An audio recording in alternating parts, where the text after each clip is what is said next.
আসসালামু আলাইকুম, স্বাগত জানাচ্ছি RTV সকালের সংবাদে। আপনাদের সঙ্গে আছি আমি সৈয়দা সাদিয়া বেনাজির। আজ দেশব্যাপী জাতীয় ভিটামিন A+ ক্যাম্পেইন 2026 অনুষ্ঠিত হচ্ছে। রবিবার সকাল 8টা থেকে বিকেল 4টা পর্যন্ত একযোগে পরিচালিত এই কর্মসূচিতে 6 মাস থেকে 59 মাস বয়সী প্রায় 2,40,36,000 শিশুকে ভিটামিন A ক্যাপসুল খাওয়ানোর লক্ষ্যমাত্রা নির্ধারণ করেছে সরকার। স্বাস্থ্য ও পরিবার কল্যাণ মন্ত্রণালয় এবং ইউনিসেফের সহযোগিতায় আয়োজিত এই ক্যাম্পেইনে 6 থেকে 11 মাস বয়সী শিশুদের একটি নীল রঙের ভিটামিন A ক্যাপসুল এবং 12 থেকে 59 মাস বয়সী শিশুদের একটি লাল রঙের উচ্চ মাত্রার ভিটামিন A ক্যাপসুল খাওয়ানো হবে। সারা দেশে প্রায় 1,20,000 স্থায়ী কেন্দ্র এবং প্রায় 500 অস্থায়ী কেন্দ্র যেমন বাস টার্মিনাল, রেল স্টেশন ও ফেরিঘাটে ক্যাপসুল বিতরণ করা হবে। আজ কোনো শিশু ক্যাপসুল গ্রহণ করতে না পারলে পরদিন সংশ্লিষ্ট উপজেলা স্বাস্থ্য কমপ্লেক্সে গিয়ে তা গ্রহণ করা যাবে। নিকটস্থ কেন্দ্রে শিশুদের নিয়ে এসে ভিটামিন A ক্যাপসুল খাওয়ানোর আহ্বান জানানো হয়েছে। এছাড়া 12 জেলার 58টি দুর্গম উপজেলার জন্য আরও 4 দিন বিশেষ কার্যক্রম চলবে।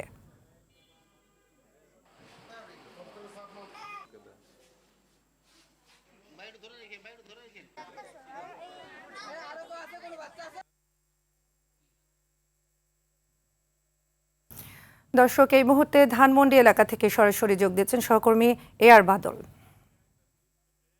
বাদল, জানাবেন ভিটামিন A ক্যাপসুল ক্যাম্পেইন এখন পর্যন্ত শুরু হয়েছে কিনা এবং আজকে সারাদিনের কর্মসূচি এ নিয়ে।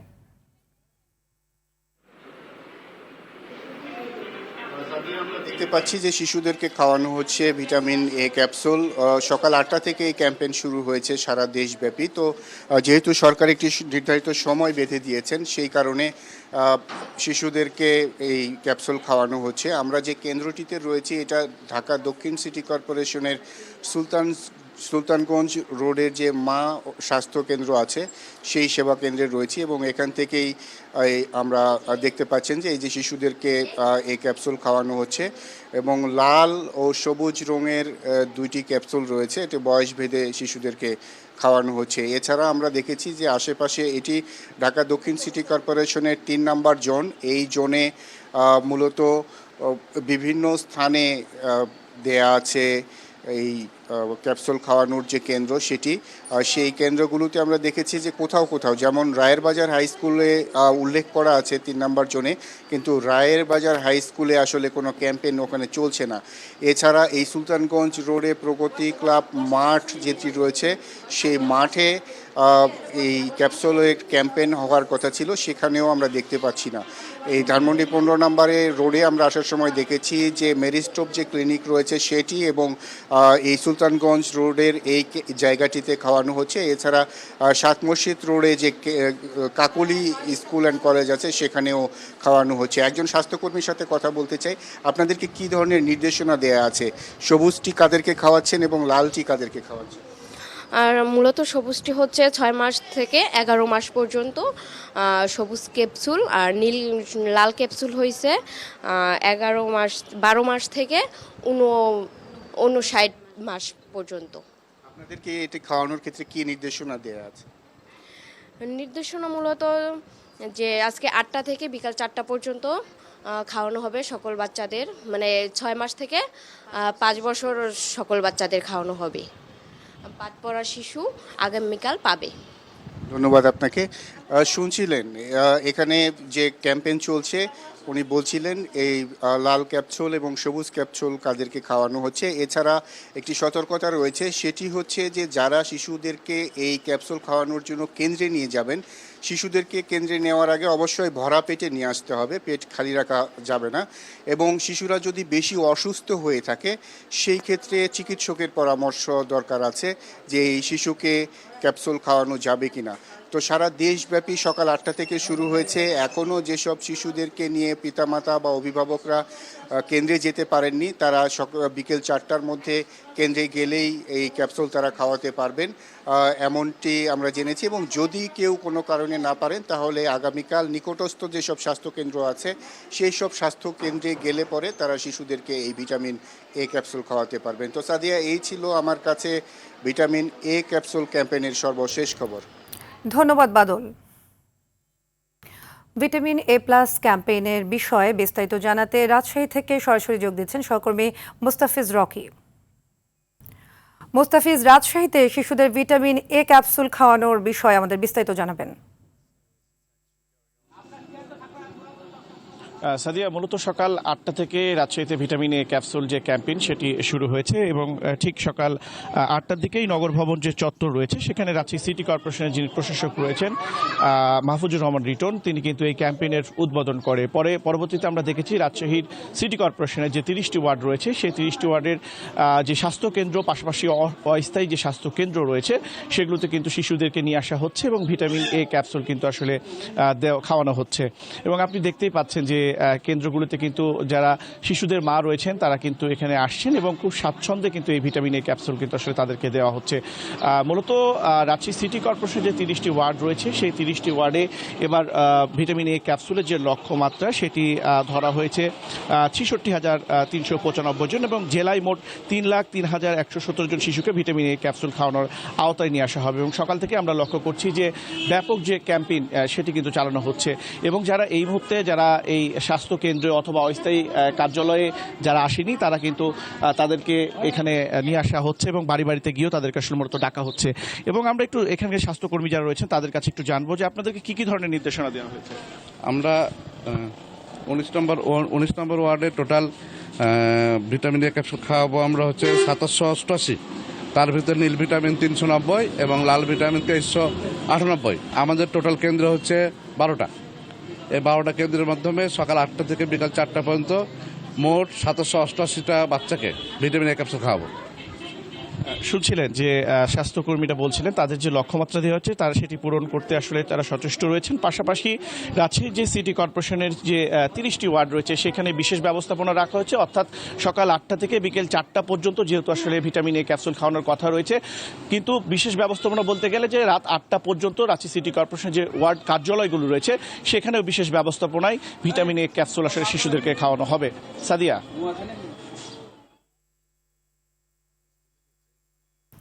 ধন্যবাদ আপনাকে।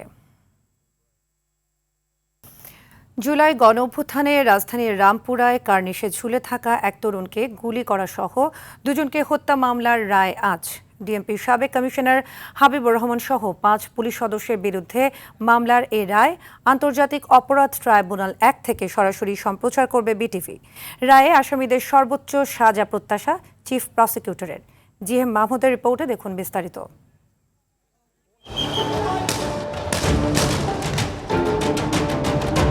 24 জুলাই আন্দোলনে পুলিশের আক্রমণ থেকে বাঁচতে রাজধানীর রামপুরার একটি নির্মাণাধীন ভবনে আশ্রয় নেন আমির হোসেন নামে এক যুবক। কার্নিশে ঝুলেও পুলিশের গুলি থেকে রেহাই মেলেনি তার, তবে বেঁচে যান ভাগ্যের জোরে। একই দিন ওই এলাকায় পুলিশের ছোড়া গুলিতে কোলে থাকা শিশু মুসার মাথা ভেদ করে নিহত হন দাদি মায়া ইসলাম। হত্যা করা হয় নাদিম নামে আরও একজনকে। এসব হত্যাকাণ্ডে মানবতা বিরোধী অপরাধ মামলায় পুনর্গঠিত আন্তর্জাতিক অপরাধ ট্রাইব্যুনালে বিচার হয় ডিএমপির সাবেক কমিশনার হাবিবুর রহমান সহ 5 পুলিশ সদস্যের। 13 জনের সাক্ষ্যে শেষ হয় সব বিচারিক প্রক্রিয়া। আসামিদের বিরুদ্ধে অপরাধ নিরঙ্কুশ প্রমাণ করতে পেরেছেন দাবি করে রায়ে সর্বোচ্চ সাজা চান ট্রাইব্যুনালের চিফ প্রসিকিউটর। চঞ্চল চন্দ্র সরকার যেভাবে একটা নিষ্পাপ নিরীহ একটা নির্দোষ মানুষকে অহেতুক গুলি করেছে, কোনো কারণ ছিল না। পুলিশ কর্মকর্তা বলেন যাই বলেন, কয়েকজন আসলে এত উন্মাদ ছিল এরা, তারা মানুষ খুন করে মনে হয় আনন্দ পেতেন। আমরা বিশ্বাস করি যে আমাদের আর্গুমেন্ট ট্রাইব্যুনাল গ্রহণ করেছে এবং আমরা সর্বোচ্চ শাস্তি দাবি করেছি তার। গেল বছরের 18 সেপ্টেম্বর আনুষ্ঠানিক অভিযোগ গঠন করে মামলায় বিচার শুরুর আদেশ দেয় ট্রাইব্যুনাল 1। কনস্টেবল চঞ্চল চন্দ্র সরকার ছাড়া বাকি 4 জনই পলাতক। GM Mahmud, RTV, Dhaka. ঢাকা দক্ষিণ সিটি কর্পোরেশনে ময়লা বাণিজ্য থেকে আয় বছরে প্রায় 317 কোটি টাকা। এর মধ্যে বাড়তি আদায়ের অভিযোগ প্রায় 105 কোটি টাকা। বাসাবাড়ি ও প্রতিষ্ঠান থেকে ময়লা সংগ্রহের দায়িত্বে থাকা ব্যক্তিরা বিভিন্ন প্রতিষ্ঠানের নামে রসিদ দিয়ে এই টাকা আদায় করে থাকে। টাকা আদায়কারীদের অনেকে অস্বীকার করলেও দক্ষিণের প্রশাসক বলেন 100 টাকার বেশি আদায়কারীদের বিরুদ্ধে ব্যবস্থা নেওয়া হবে। ময়লা বাণিজ্য নিয়ে দেখুন এআর বাদলের ধারাবাহিকের শেষ পর্ব। ঢাকা দক্ষিণ সিটি কর্পোরেশনের ২৭ নম্বর ওয়ার্ডের উমেশ দত্ত রোডের এই 10তলা ভবনটিতে 18টি ফ্ল্যাট আছে। ময়লা অপসারণ বাবদ আদায় করা হয় 230 থেকে শুরু করে 300 টাকা পর্যন্ত। 230 টাকা, আর একটা ফ্ল্যাটের থেকে নেয় 300 টাকা, আর একটা ফ্ল্যাটের থেকে নেয় 250 টাকা। 18টা ফ্ল্যাট, টাকা যে তুলে আর কোনো স্লিপ টিলিপও দেয় না। একই ওয়ার্ডের বক্সিবাজার লেনেও পাওয়া যায় বাড়তি টাকা নেয়ার অভিযোগ। আমাদের ময়লা নেই 130 টাকা হারে। 16 নম্বর ওয়ার্ডের কাঁঠালবাগান বাজার রোডের এই ভবনের কেয়ারটেকারের অভিযোগ, তাদের 35টি ফ্ল্যাটের প্রতিটির জন্য বিল দিতে হয় দ্বিগুণ। এখানে 35টা ফ্ল্যাট, 200 টাকা করে প্রতি ফ্ল্যাট থেকে এনে। 15 নম্বর ওয়ার্ডের ধানমন্ডি 7 নম্বর রোডের এই বাড়ি থেকেও বাড়তি টাকা আদায় করা হয় বলে জানান দায়িত্বরতরা। এখানে 34টা ফ্ল্যাট, কিন্তু সবগুলো তো থাকে। ধানমন্ডির এই 6তলা ভবনে ফ্ল্যাট রয়েছে 5টি। প্রতিটি ফ্ল্যাটে ময়লার বিল 300 টাকা করে দিতে হয় বলে অভিযোগ রয়েছে। কয় টাকা করে নেয়? 300 টাকা।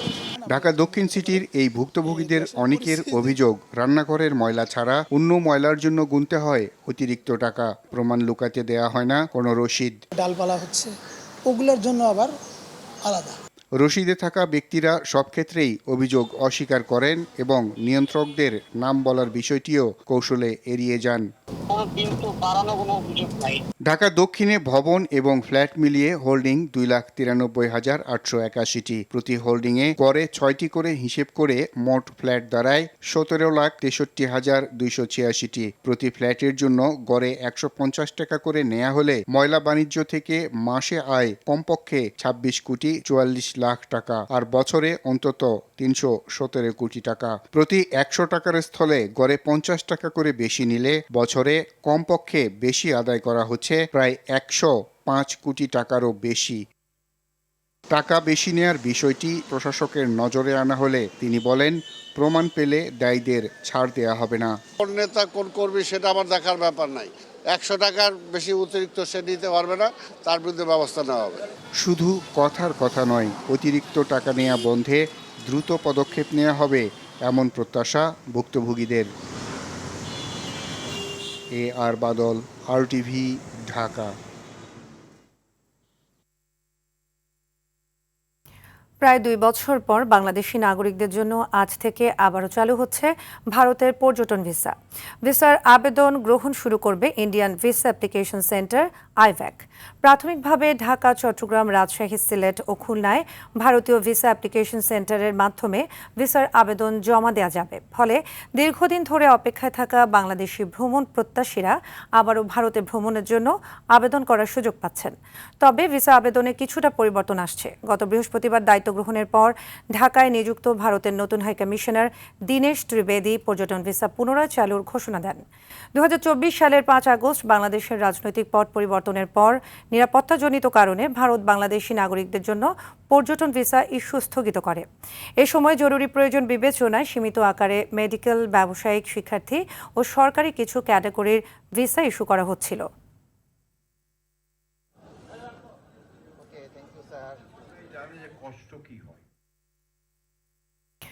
জুলাই গণঅভ্যুত্থানে রাজধানীর রামপুরায় কার্নিশে ঝুলে থাকা এক তরুণকে গুলি করা সহ 2 জনকে হত্যা মামলার রায় আজ।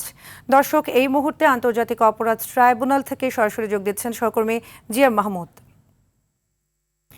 মাহমুদ, জুলাই গণঅভ্যুত্থানে রাজধানীর রামপুরায় কার্নিশে ঝুলে থাকা তরুণকে হত্যা মামলার রায় কখন নাগাদ হতে পারে, এ বিষয়ে আমাদের বিস্তারিত জানাবেন।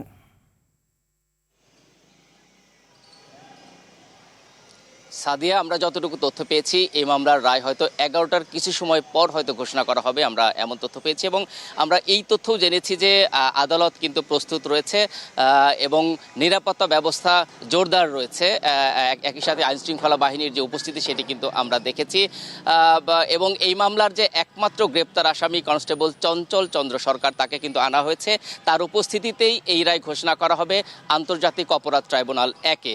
দীর্ঘ 10 মাসের বিচারিক প্রক্রিয়া শেষে কিন্তু আজ রায় ঘোষিত হচ্ছে। পুনর্গঠিত আন্তর্জাতিক অপরাধ ট্রাইব্যুনালের এটি হবে পঞ্চম রায় এবং এই রায় ঘোষণা হলে কিন্তু এই ট্রাইব্যুনালের যে বিচার প্রক্রিয়া এবং বিচারিক অগ্রগতি সেটি কিন্তু পুনঃপ্রতিষ্ঠিত হবে এবং আন্তর্জাতিক অপরাধ ট্রাইব্যুনাল থেকে কিন্তু বারবারই বলা হচ্ছে যে জুলাই গণ অভ্যুত্থানের যে মানবতা বিরোধী অপরাধের মামলাগুলো রয়েছে সেগুলো কিন্তু যথেষ্ট গুরুত্ব দিয়ে কিন্তু এখানে বিচার চলছে এবং সেই লক্ষ্যে আজ রায় ঘোষিত হলে আসলে এটিও কিন্তু একটি ইতিহাস তৈরি হবে। আমরা আশা করছি হয়তো পরবর্তী সংবাদে আপনাকে এই রায় সম্বন্ধে আরও বিস্তারিত তথ্য জানাতে পারবো। তো আপাতত আন্তর্জাতিক অপরাধ ট্রাইব্যুনাল থেকে এই ছিল আমার কাছে সবশেষ তথ্য। সাদিয়া, ধন্যবাদ আপনাকে।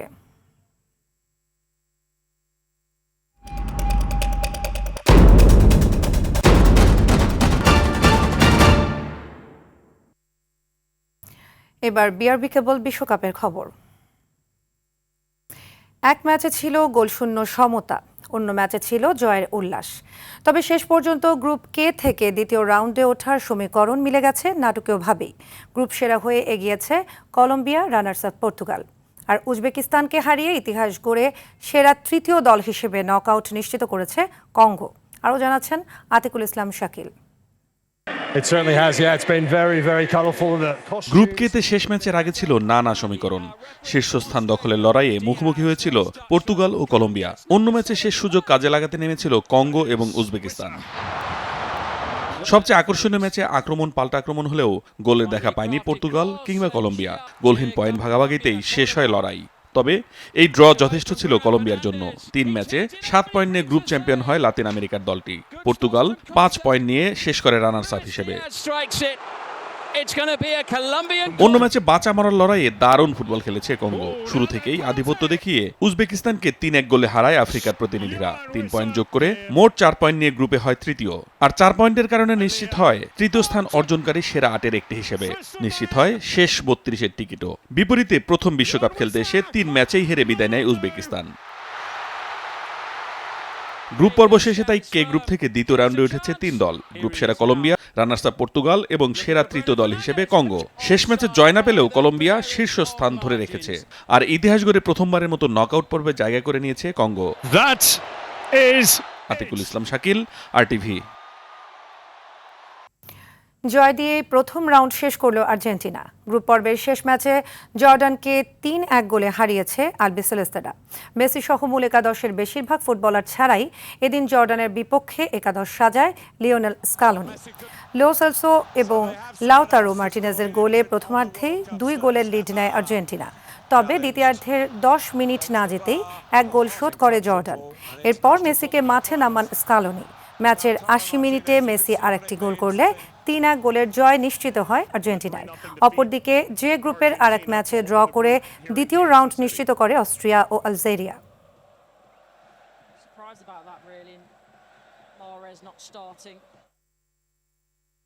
হ্যারি কেইনের রেকর্ড গড়ার রাতে গ্রুপ চ্যাম্পিয়ন হিসেবে বিশ্বকাপের নকআউট পর্ব পা রাখল ইংল্যান্ড।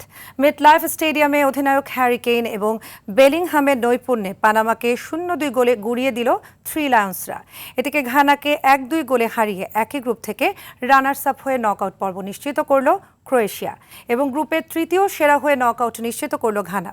বিস্তারিত জানাচ্ছেন কাজী মাহিম হাসান। নকআউট পর্ব আগেই নিশ্চিত হওয়ায় লক্ষ্য এবার গ্রুপ চ্যাম্পিয়ন হওয়া। এমন সমীকরণ সামনে রেখে মেটলাইফ স্টেডিয়ামে পানামার মুখোমুখি হয় ইংল্যান্ড। ম্যাচের শুরু থেকেই আক্রমণাত্মক খেলতে থাকে ইংলিশরা। তবে বেশ কিছু আক্রমণ চালালেও প্রথমার্ধে গোলের দেখা পায়নি কেউই। বিরতি থেকে ফিরে আক্রমণের ধার বাড়ায় টমাস টুকেলের দল। 62 মিনিটে গোল করে দলকে এগিয়ে নেন জুড বেলিংহাম। এর 5 মিনিট পর ব্যবধান দ্বিগুণ করেন অধিনায়ক হ্যারি কেইন। এই গোলে গ্যারি লিনেকারকে ছাড়িয়ে বিশ্বকাপে ইংল্যান্ডের সর্বকালের শীর্ষ গোলদাতা বনে যান কেইন। ম্যাচের বাকি সময়ে আর কোনো গোল না হলে 2-0 গোলের জয় নিয়ে মাঠ ছাড়ে টমাস টুকেলের শিষ্যরা। এদিকে একই গ্রুপের ভিন্ন ম্যাচে ফিলাডেলফিয়ায় শুরু থেকেই আক্রমণাত্মক খেলতে থাকে ক্রোয়েশিয়া ও ঘানা। তবে ঘানার ডেডলক ভাঙতে বেশি সময় নেয়নি ক্রোয়েশিয়া। 31 মিনিটে পেতার সুচিচের গোলে এগিয়ে যায় জালাতকো দালিচের দল। এরপর আর কোনো গোল না হলে 1 গোলের লিড নিয়ে বিরতিতে যায় ক্রোয়েশিয়া। বিরতির পর ম্যাচে ফিরতে মরিয়া হয়ে ওঠে ঘানা। একের পর এক সুযোগ হাতছাড়া করলেও ৭৩ মিনিটে গোল করে দলকে সমতায় ফেরান ডেরিক লুকাসেন। তবে ৮২ মিনিটে আবারও এগিয়ে যায় ক্রোয়েশিয়া। অধিনায়ক লুকা মদ্রিচের নিখুঁত কর্নার থেকে হেডে বল জালে জড়ান নিকোলাস ভ্লাসিচ। শেষ দিকে দুই দলই চেষ্টা চালালেও জালের দেখা পায়নি কেউই। ফলে ২-১ গোলের নাটকীয় জয় নিয়ে গ্রুপ রানার্স আপ হিসেবে নকআউট পর্ব নিশ্চিত করল ক্রোয়েশিয়া। কাজী মাহিম হাসান, RTV। ফুটবল বিশ্বকাপের গ্রুপ পর্বের লড়াই শেষে শুরু হচ্ছে নকআউট পর্বের মহাযুদ্ধ, যেখানে রাউন্ড অফ 32-র প্রথম হাই ভোল্টেজ ম্যাচে দক্ষিণ আফ্রিকার বিপক্ষে মাঠে নামবে টুর্নামেন্টের সহ আয়োজক কানাডা। যুক্তরাষ্ট্রের বিখ্যাত সোফা স্টেডিয়ামে ম্যাচটি শুরু হবে বাংলাদেশ সময় রাত ১টায়। বিস্তারিত জানাচ্ছেন কাজী মাহিম হাসান। ৩ ম্যাচে ১ জয় ও ১ ড্র নিয়ে গ্রুপ বি থেকে রানার্স আপ হিসেবে নকআউটে পা রেখেছে সহ আয়োজক কানাডা। তবে শেষ ম্যাচে সুইজারল্যান্ডের কাছে হেরে ঘরের মাঠের সুবিধা হারানোয় লড়তে হবে যুক্তরাষ্ট্রের মাটিতে। যদিও গ্রুপ পর্বে ৮ গোল করে নিজেদের শক্তির জানান দিয়েছে জেসি মার্শের দল। ইনজুরিতে বিশ্বকাপ থেকে ইসমাইল কোনের ছিটকে যাওয়া কানাডা শিবিরে বড় ধাক্কা। তবে অধিনায়ক আলফান্সো ডেভিসের ফেরার সম্ভাবনা নতুন করে স্বপ্ন দেখাচ্ছে দলকে। দুই দলের অতীত মুখোমুখির কোনো রেকর্ড না থাকায় প্রথম দেখায় আফ্রিকানদের দুমড়ে মুচড়ে দিতে চাইবে জেসি মার্শের শিষ্যরা। এদিকে দক্ষিণ আফ্রিকার গল্পটা দারুণভাবে ঘুরে দাঁড়ানোর। প্রথম ম্যাচে মেক্সিকোর কাছে হেরে ব্যাকফুটে চলে গেলেও চেক প্রজাতন্ত্রের সাথে ড্র এবং শেষ ম্যাচে দক্ষিণ কোরিয়াকে হারিয়ে রূপকথার মতো শেষ ৩২ নিশ্চিত করেছে হুগো ব্রেসের শিষ্যরা। তবে কার্ড নিষেধাজ্ঞায় এ ম্যাচেও জোয়ানোকে থাকতে হবে ডাগ আউটেই। তবে নিষেধাজ্ঞা কাটিয়ে তোবাকো মুকোয়েনার ফেরায় কিছুটা স্বস্তিতে আফ্রিকানরা। গতি ও শারীরিক শক্তিতে আফ্রিকানরা এগিয়ে থাকলেও তাদের মূল দুর্বলতা ফিনিশিংয়ে। আক্রমণের শেষ মুহূর্তে বরাবরের মতো খেই হারালে চোকাতে হতে পারে চড়া মূল্য। দুই দলের জন্য এটি বিশ্বকাপ ইতিহাসের প্রথম নকআউট ম্যাচ। ভুল করলে বিদায়, আর জিতলে মিলবে পরের রাউন্ডের টিকিট। তাই জয় নিয়ে মাঠ ছাড়তে চায় দুই দল। কাজী মাহিম হাসান, RTV। সাংবিধানিক বাধ্যবাধকতা ও দেশের আইনি কাঠামোর ধারাবাহিকতা রক্ষায় অত্যন্ত স্বল্প সময়ের মধ্যে ত্রয়োদশ জাতীয় সংসদের প্রথম অধিবেশনে ১৩৩টি অধ্যাদেশ নিষ্পত্তির মাধ্যমে সরকার সংসদীয় গণতন্ত্রে এক অনন্য নজির স্থাপন করেছে বিএনপি। নিষ্পত্তিকৃত অধ্যাদেশগুলোর মধ্যে মানবাধিকার কমিশন, গুম প্রতিরোধ ও প্রতিকার সংক্রান্ত অধ্যাদেশ সহ ১৬টি অধ্যাদেশ অধিকতর যাচাই বাছাইয়ের জন্য পুনরায় বিল আকারে সংসদে উত্থাপন করা হবে। গুম, খুন ও মানবাধিকার লঙ্ঘনের শিকার রাজনৈতিক দল হিসেবে বিএনপি এসব অধ্যাদেশ কার্যকর বাস্তবায়নে অঙ্গীকারবদ্ধ। সংশ্লিষ্ট অংশীজনদের সঙ্গে আরও পরামর্শ ও যাচাই বাছাইয়ের প্রয়োজনীয়তার বিষয়টি সংশ্লিষ্ট বিলগুলোতে উল্লেখ করা হয়েছে। হরমুজ প্রণালীতে তেলবাহী জাহাজে হামলার জেরে ইরানের টানা দ্বিতীয় দিনের মতো হামলা চালিয়েছে যুক্তরাষ্ট্র। জবাবে বাহরাইন ও কুয়েতের মার্কিন ঘাঁটিতে ক্ষেপণাস্ত্র হামলা চালিয়েছে তেহরান। ইরানের বিরুদ্ধে চুক্তি লঙ্ঘনের অভিযোগ তুলে চূড়ান্ত যুদ্ধের হুঁশিয়ারি দিয়েছেন যুক্তরাষ্ট্রের প্রেসিডেন্ট ডোনাল্ড ট্রাম্প। অন্যদিকে যুদ্ধবিরতি চুক্তির পরদিনই লেবাননে হামলা চালিয়ে একজনকে হত্যা করেছে ইসরায়েল। চুক্তিটিকে লজ্জাজনক আখ্যা দিয়ে তা প্রত্যাখ্যান করেছে হিজবুল্লাহ। বিস্তারিত জানাচ্ছেন সামিউল শিহাব। হরমুজ প্রণালীতে বাণিজ্যিক তেলবাহী জাহাজে ড্রোন হামলার জেরে টানা দ্বিতীয় দিনের মতো ইরানে ব্যাপক বিমান হামলা চালিয়েছে মার্কিন সামরিক বাহিনী। যুক্তরাষ্ট্রের সেন্টকম জানিয়েছে যুদ্ধ বিমানের সাহায্যে ইরানের সিরিক, বন্দরে লেঙ্গে ও কেশম দ্বীপ সহ 5টি উপকূলীয় অঞ্চলের অন্তত 10টি সামরিক লক্ষ্যবস্তু ও রাডার স্টেশন ধ্বংস করা হয়েছে। ইরানের বিরুদ্ধে দ্বিপাক্ষিক সমঝোতা স্মারক লঙ্ঘনের অভিযোগ তুলে প্রয়োজনে চূড়ান্ত সামরিক পদক্ষেপের হুঁশিয়ারি দিয়েছেন মার্কিন প্রেসিডেন্ট ডোনাল্ড ট্রাম্প। পাল্টা জবাবে কুয়েতের আলী আল সালেম বিমান ঘাঁটি এবং বাহরাইনে অবস্থিত মার্কিন পঞ্চম নৌবহর লক্ষ্য করে ব্যালিস্টিক ক্ষেপণাস্ত্র ও ড্রোন হামলা চালিয়েছে ইরানের রেভলিউশনারি গার্ডস IRGC। ইরানের দাবি, সমঝোতা চুক্তি অনুযায়ী হরমুজ প্রণালীর নিয়ন্ত্রণ সম্পূর্ণ তাদের হাতে এবং আমেরিকা সেখানে নতুন বিকল্প করিডোর তৈরি করে চুক্তি লঙ্ঘন করছে। মার্কিন হামলা বন্ধ না হলে চলমান শান্তি আলোচনা সম্পূর্ণ স্থগিত করার হুমকি দেয় তেহরান। এদিকে ফ্রেমওয়ার্ক যুদ্ধবিরতি চুক্তি স্বাক্ষরের মাত্র একদিন পরই দক্ষিণ লেবাননে বোমা হামলা করেছে ইসরায়েল। এই চুক্তিকে সার্বভৌমত্বের আত্মসমর্পণ আখ্যা দিয়ে তা প্রত্যাখ্যান করেছেন হিজবুল্লাহ প্রধান নাইম কাশেম। অন্যদিকে লেবাননে ইসরায়েলি আগ্রাসন বন্ধে এবং দক্ষিণ লেবানন থেকে সেনা প্রত্যাহারে ট্রাম্পের জরুরি হস্তক্ষেপ কামনা করেছেন দেশটির প্রেসিডেন্ট জোসেফ আউন। এই বহুমুখী সংঘাত আবারও চরম ঝুঁকির মুখে দাঁড় করিয়েছে পুরো মধ্যপ্রাচ্যকে। সামিউল শিহাব, আরটিভি। হারারেতে সিরিজের একমাত্র টেস্টে আজ জিম্বাবুয়ের মুখোমুখি হবে বাংলাদেশ। ম্যাচটি শুরু হবে বাংলাদেশ সময় দুপুর 1টায়। সম্প্রতি টেস্টে দারুণ খেলা বাংলাদেশ জিম্বাবুয়ের বিপক্ষে একমাত্র টেস্টটি জয়ে রাঙাতে চায়। অপরদিকে স্বাগতিক জিম্বাবুয়ের লক্ষ্য জয়। তাদের অনুপ্রেরণা বাংলাদেশের মাটিতে গত বছর খেলা 2 ম্যাচের টেস্ট সিরিজ, যেখানে টাইগারদের সঙ্গে 1-1 ড্র করেছিল জিম্বাবুয়ে। এছাড়া সবশেষ আফগানিস্তানকেও একমাত্র টেস্টে হোম কন্ডিশনে উড়িয়ে দিয়ে ইনিংস ব্যবধানে জয় তুলে নিয়েছিল তারা। তবে বাংলাদেশ এসব নিয়ে ভাবছে না। নিজেদের স্বাভাবিক খেলা বজায় রেখে জয় তুলে নিতে আত্মবিশ্বাসী নাজমুল শান্তর দল। ম্যাচের জন্য আমরা এখন পুরোপুরিভাবে প্রস্তুত। কিছু প্লেয়ার পরে এসছে, বাট ওরাও লাস্ট কয়েকদিনের প্র্যাকটিসে আমার মনে হয় অনেকটা অ্যাডজাস্ট করে ফেলছে। ম্যাচটা জিততে চাই এবং ভালো ক্রিকেট খেলতে চাই, কারণ এই সিরিজের পরে আমাদের বেশ কিছু অ্যাওয়ে সিরিজ আছে। সো এই সিরিজটা আমরা কত ভালো ক্রিকেট খেলতে পারতেছি এটা ইম্পর্টেন্ট। ব্যাটসম্যান এবং বোলাররা এখানে যদি ভালো করতে পারে, এটা আমাদের সামনের সিরিজগুলোর জন্যও কাজে আসবে।